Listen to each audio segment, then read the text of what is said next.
اور آج ایک بار پھر سرزمین فلسطین پر صہیونی قوتوں نے ظلم کے جو پہاڑ توڑے ہیں، ہمارے بچوں پر 5,000 کے قریب چھوٹے بچے شہید ہوئے ہیں،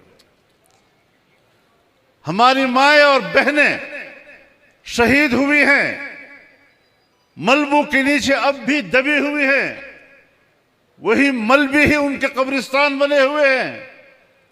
یہ بزدل کا کام ہوا کرتا ہے جو چھوٹے بچوں پر بمباری کرتا ہے، عورتوں پہ بمباری کرتا ہے، پرامن شہریوں پر بمباری کرتا ہے۔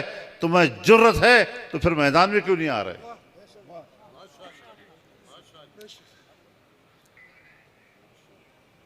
لوگ بڑے بڑے فلسفوں میں جا رہے ہیں، بحث کر رہے ہیں، جدلیات لڑا رہے ہیں۔ ہم تو صاف بات کرتے ہیں، المسلم اخو المسلم لا یظلمہ ولا یسلمہ۔ مسلمان کا بھائی ہے، جناب رسول اللہ صلی اللہ علیہ وسلم نے فرمایا، نہ خود اس کے اوپر ظلم کرتا ہے اور نہ کسی کے ظلم کے لیے اس کے سپرد کرتا ہے۔ اہل فلسطین ہمارے بھائی ہیں، اور آج پوری امت مسلمہ پر فرض بنتا ہے کہ وہ اپنے بھائیوں کے ساتھ کھڑے ہو جائیں، جانی قربانی ہو، مالی قربانی ہو، اخلاقی حمایت ہو، سیاسی حمایت ہو۔ اور آج خدا کر کے اسلامی تنظیم کانفرنس کا سربراہی اجلاس بھی ہو رہا ہے۔ میں آپ کی اجازت سے انہیں یہ پیغام دینا چاہتا ہوں کہ آج امت مسلمہ اکٹھی ہے، خیال رکھو کمزور موقف مت دکھانا۔ اگر امریکہ اور مغربی دنیا اپنے بحری بیڑے لا کر صہیونی قوتوں کی حمایت کر سکتا ہے، ان کے شانہ بشانہ لڑنے کے لیے آ سکتا ہے، تو پھر مسلمان برادری اس کو کیا سانپ سونگ گیا ہے کہ وہ اپنے گھروں میں صرف رونے ہی کے لیے ہیں اور میدان میں نکلنے کے لیے نہیں۔ میرے محترم دوستو، اگر افغانستان کے محاذ پر ہمارے بھائیوں پر تکلیف آئی، ہم شانہ بشانہ کھڑے رہے۔ آج اگر فلسطین کے مسلمانوں پر ایک مشکل گھڑی آئی ہے، پوری دنیا کے مسلمان کا فرض ہے کہ ان کے شانہ بشانہ کھڑا ہو جائے۔ اور جمعیت علماء اسلام نے پشاور میں جلسہ کیا، کوئٹہ میں جلسہ کیا، کراچی میں جلسہ کیا، اور انسانیت دور دور تک پھیلی ہوئی نظر آ رہی تھی۔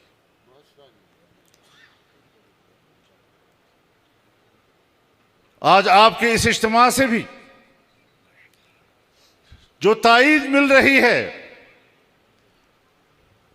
میں اسے معمولی تائید نہیں سمجھتا۔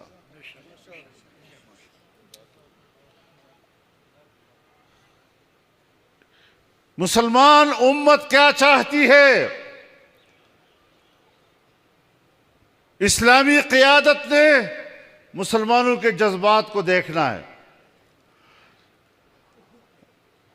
اور خود امریکہ میں وہاں کے عوام نے اس ظلم کے خلاف مظاہرے کیے ہیں، برطانیہ میں مظاہرے ہوئے ہیں، فرانس میں مظاہرے ہوئے ہیں، اور اپنی حکومتوں پہ تنقید کی ہے۔ جو کچھ آج ہو رہا ہے وہ دنیا کے عوام کی رائے کے مطابق نہیں ہو رہا۔ ہم اسلامی تنظیم کانفرنس سے امید رکھتے ہیں کہ وہ جرأت مندانہ موقف لے اور براہ راست اپنے بھائیوں کے ساتھ شانہ بشانہ کھڑے ہونے کا اعلان کرے۔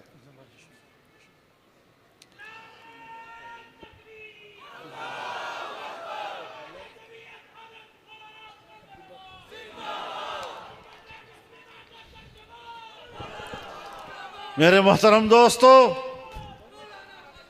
میں نے کوئی پرواہ کسی کی نہیں کی اور اپنے اس وطن عزیز کی اور اس سرزمین پر بسنے والے پاکستانیوں کی نمائندگی کرتے ہوئے میں فلسطین کی حماس قیادت کو ملنے کے لیے گیا اور میں نے ان کی قیادت کو واضح طور پر کہا کہ پاکستان کا بچہ بچہ آپ کے شانہ بشانہ کھڑا ہے۔ نعرہ تکبیر!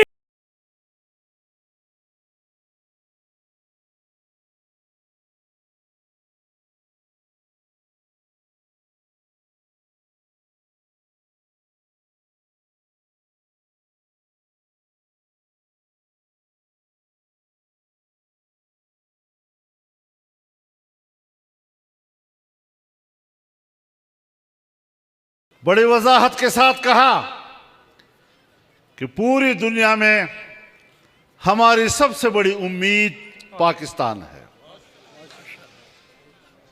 کہ پاکستان اسلامی دنیا کا واحد ایٹمی قوت ہے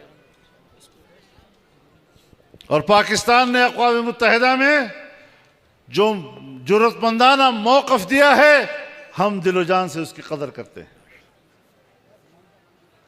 لیکن ضرورت اس امر کی ہے کہ ہمارے بچوں کے اوپر بمباری کا سلسلہ بند کر دیا جائے۔ یہ جنگ کا حصہ نہیں ہوا کرتے، یہ اسلام کا اخلاق ہے، یہ شریعت اسلامیہ کا اخلاق ہے کہ جنگ میں بچوں کا قتل کرنا جرم ہے، عورتوں پہ ہاتھ اٹھانا جرم ہے، بوڑھوں پہ ہاتھ اٹھانا جرم ہے، یہاں تک کہ ان کی کلیساؤں میں اور عبادت خانوں میں بیٹھے ہوئے راہب جو بذام خیش سمجھتے ہیں کہ ہم تو عبادت میں مصروف ہیں، ان کو بھی مت چھیڑنا، ان کے مال مویشی کو بھی نہیں چھیڑنا، ان کے باغات کو تباہ نہیں کرنا، ان کے فصلوں کو تباہ نہیں کرنا۔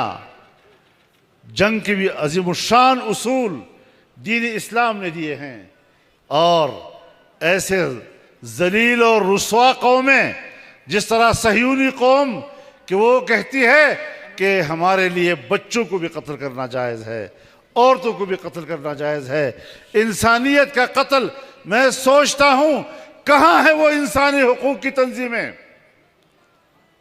آج اگر ہم یہاں پر جلسے میں ایک سخت لفظ کہہ دیں، پوری دنیا کی مغربی دنیا، ان کے این جی اوز، ان کے انسانی حقوق کی تنظیمیں وہ ہمارے پیچھے پڑ جاتی ہیں، یہ بڑے شدت پسند ہیں، آتنکواد ہیں۔ بابا ہم جب برصغیر پر انگریز کا قبضہ تھا تو اس وقت بھی لڑے تھے نا، کیا بات ہے۔